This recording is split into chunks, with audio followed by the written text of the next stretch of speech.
নমস্কার, সঞ্জয় দেবশাস্ত্রীর তরফ থেকে সকল দর্শক বন্ধুদের স্বাগত। হিন্দু ধর্ম বিনাশের কারণ কি? বর্তমান সময়ে হিন্দুদের মধ্যে বা হিন্দু ধর্মের মধ্যে একগ্রতা নেই বা ঐক্য নেই। যে যার মতো ধর্ম পালন করছে, এর ফলে হিন্দু ধর্ম হাজার হাজার বছর পূর্বের যে আমাদের ধর্ম হিন্দু ধর্ম তা বিলুপ্তের পথে। এই হিন্দু ধর্ম বিনাশ হয়ে যাচ্ছে। এর কারণ হিসাবে বলা যায় যে আমি এই 13টি কারণ বলবো। এই 13টি কারণ অবশ্যই নিঃসন্দেহভাবে আমাদের হিন্দু ধর্মকে বিনষ্ট করে দিচ্ছে। তো এক, যাকে তাকে ভগবান মানা। কেউ যদি আমাদের মধ্যে একটু উচ্চশিক্ষিত হয়, জ্ঞানী হয় বা একটু ধর্ম নিয়ে আলোচনা করে, তাকে আমরা ভগবান রূপে মানি। এটা কিন্তু করা যাবে না, যাকে তাকে ভগবান মানা যাবে না। দুই, বিষ্ণু নিন্দা শ্রবণ করে চুপচাপ। অনেকে আমাদের ধর্মের নামে অনেক কিছু বাজে কথা, কুকথা বলে থাকে, তা শুনে আমরা চুপচাপ থাকি। এটা হিন্দু ধর্ম বিনাশের কারণ অন্যতম লক্ষণ। তিন, কৃষ্ণ নিন্দা প্রতিবাদ না করা। দেখবেন আমাদের কৃষ্ণকে নিয়ে, আমাদের গড ভগবান যাকে ঈশ্বর বলে মানি, কৃষ্ণ, সেই কৃষ্ণ নিন্দা আমরা শুনে থাকি কিন্তু প্রতিবাদ করি না। এটা কিন্তু হিন্দু ধর্মের বিনাশের কারণের লক্ষণ। চার, বিভিন্ন মত পথে বিভক্ত হওয়া। কেউ এ ধর্ম করছে, এই দেবতাকে মানছে, আরেকজন কেউ অন্য দেবতাকে মানছে, কে একজন গুরুকে ধরছে, আবার কেউ একটা অন্য গুরুকে ধরছে। এইগুলো কিন্তু বিভিন্ন মত পথে বিভক্ত হওয়া। এটা কিন্তু হিন্দু ধর্মের পক্ষে বিপজ্জনক। জাতপাতের ভেদাভেদ হওয়া। হিন্দু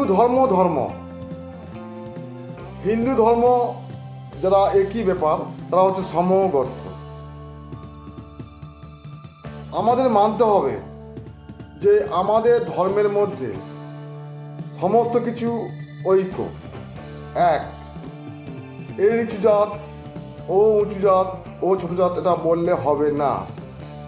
আমরা হিন্দুরা সবাই ধর্ম মানি, কিন্তু ওই জাত নিয়ে যদি কচকচানি করা হয় তাহলে এর পক্ষে খুব অসম্ভব হিন্দু ধর্মের বিনাশের কারণ। ছয়, নিজের স্বার্থের কথা বেশি ভাবা।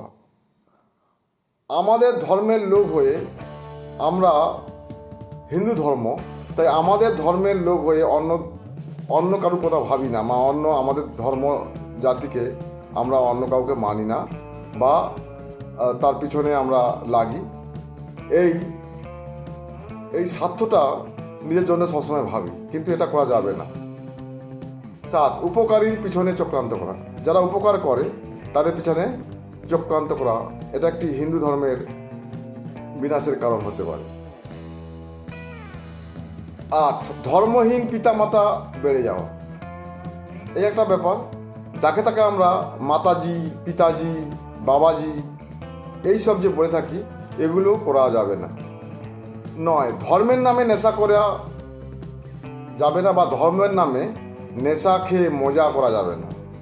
দেখবেন অন্য সব ধর্মে যখন তাদের ধর্ম পালন রীতি হয়, তারা কিন্তু নেশা করে না। হিন্দু ধর্মে দেখবেন কোনো পূজা পার্বণ হলে, ওকেশান, আমরা যাকে বলি ওকেশান বলে মনে করা হয়, বা অনেকে মনে করে যে ওকেশানে আমরা একটু নেশা করব, নেশা করে একটু নাচ করব। এগুলো করা যাবে না। ধর্মের নামে নেশা খেয়ে মজা করা যাবে না এগুলো, তাহলে এগুলো হিন্দু ধর্ম বিনাশের কারণ হতে পারে। 10, ঐক্য না হয়ে পিছনে লাগা। কেউ আমাদের ধর্মে লোককে, অন্য ধর্মের বিধর্মী লোকরা নানা কুকথা অকথা বলে যাবে, আমাদের ধর্ম নিয়ে বাজে বাজে কথা বলে যাবে, হিন্দু ধর্ম নিয়ে। এই আমরা একজোট না যদি হয়ে তাদের কোনো কথা শোনাই বা একজোট না হয়ে আমরা যদি প্রতিবাদ না করি, তাহলে কিন্তু হিন্দু ধর্ম অচিরেই বিনাশ হবে। ধর্মের নামে বেশি সহনশীল হওয়া, এটা একটা কারণ হতে পারে। 12, নিজেরাই নিজেদের সমালোচনা করা। আমরা ভাবি যে কেউ বলছে আমার এই দেবতা ভালো, অন্য লোক বলছে আমার এই দেবতা ভালো। এগুলো ঠিক নয়। এগুলো হচ্ছে হিন্দু ধর্মের বিনাশের কারণ হতে পারে। 13, ধর্মের নিন্দা শুনেও চুপ থাকা। বিধর্মীরা আমাদের ধর্মকে মানে হিন্দু ধর্মকে অনেক নিন্দা করে, অনেক গালাগালি করে। এর প্রতিবাদ না করতে জানলে হিন্দু ধর্মটাই খুব শীঘ্রই বিনাশ হবে। তাই আমি 13টি কারণ বললাম। এই 13টি কারণ অবশ্যই হিন্দু ধর্মে বিনাশের কারণ। সবাই ভালো থাকবেন, সুস্থ থাকবেন। নমস্কার।